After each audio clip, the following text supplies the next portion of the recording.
New card releases always make you want to replace the old one, but newer doesn't automatically mean better.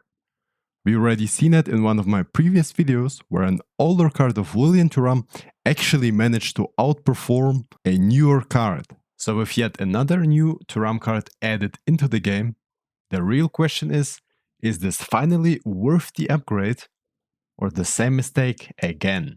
So in this video, I'll be going through another detailed analysis, checking whether the newest Thuram card is actually better than its predecessors. And I think you're going to be surprised by the result. To establish the previously best cards of Thuram, I've looked through the best squads of the top 100 players in Division 1, and I found out that the most used Thuram cards were the 2025 Juventus Thuram and the 2024 France Thuram. Those two cards are actually great to compare with the newest version of Thuram, since all of them are defensive fullbacks at the right back position, and all three of them have the Fortress skill. The newest card, however, will also have the long reach tackle skill, which might give it a small advantage. Here you can see something that really surprised me. The general distribution of the stats is basically the same for all three of the cards. There are only minor differences, like small upgrades from one card to the other. And the most interesting thing is that with the default progression, the newest card of Thuram actually has multiple stats that it's worse in than the previous two cards. Those stats being mainly heading, jumping, and physical contact. This goes for both the 2024 and 2025 version.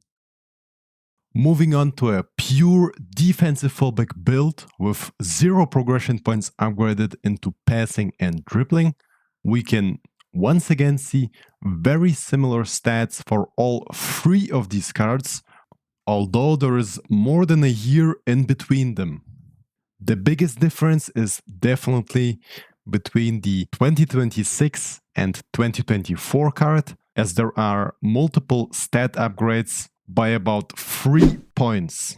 However, the most important stats like defending or speed are basically the same. The problem from before is also visible here. Both of the older cards are actually better at heading than the newest card of Thuram, which at right back will not matter as much, but it will matter way more if you use this card of Thuram at CB. So let's look at exactly that and compare a progression for the CB position for all three of these cards. The oldest card of Thuram is worse by 1 in every single defensive stat, slightly worse in speed, acceleration, and physical contact. But even though this card is older, it's better in jumping and heading. And overall, the upgrades I listed you are not that noticeable, since most of them are just by one single stat.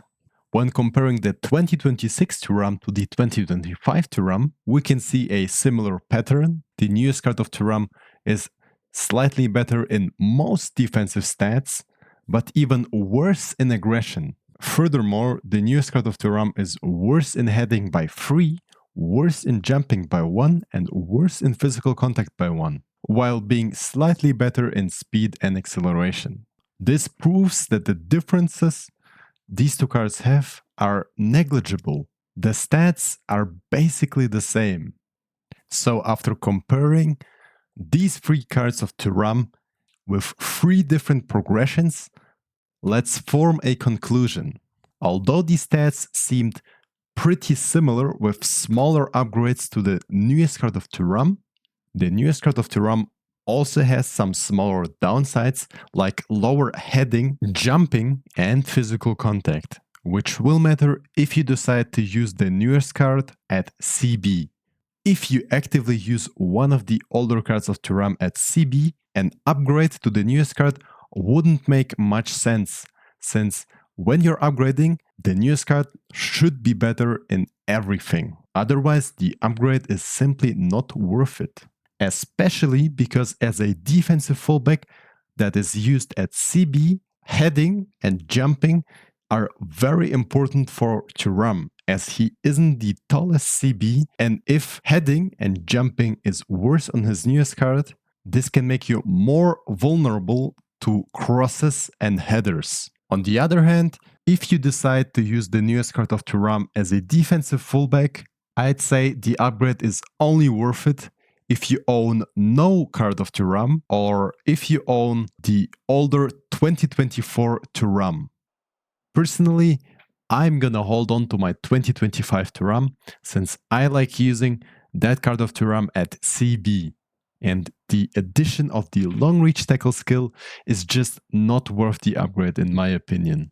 So let me know in the comments, do you think this upgrade is worth it if you own another card of Thuram? In any case, leave a like, subscribe, and I'll see you in the next video.